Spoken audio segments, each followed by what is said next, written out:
How? Sorry? No, not from the appliances, much easier. If you would do it from the appliances, you would have to do a lot of calculation. Consumption?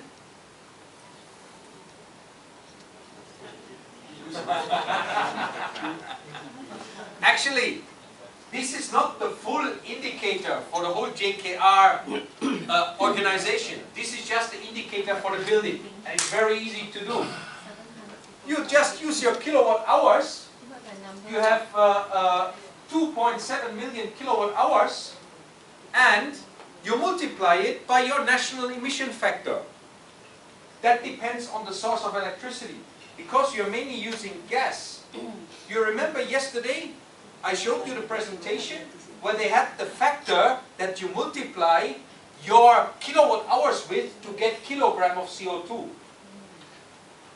Okay, let me go back to that, just to make that link. I'll have to pull up that presentation later actually, because I don't think I have it on there now, because I closed that down already. You remember there was one presentation, Peninsular Malaysia, Sabah, Sarawak. Peninsular Malaysia, I think, was 600, or like 0.6. So here, you use a multiplication factor.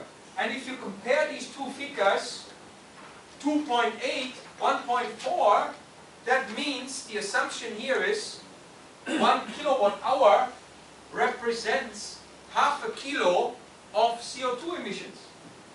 So the multiplication factor is here, multiply with 0.5, then you have the equivalent kilogram of CO2 emissions.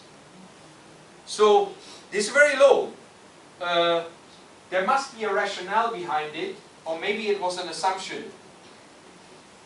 But the multiplication factor here is 0.5. So straight away your kilowatt hours translate into kilogram or ton of CO2 emissions.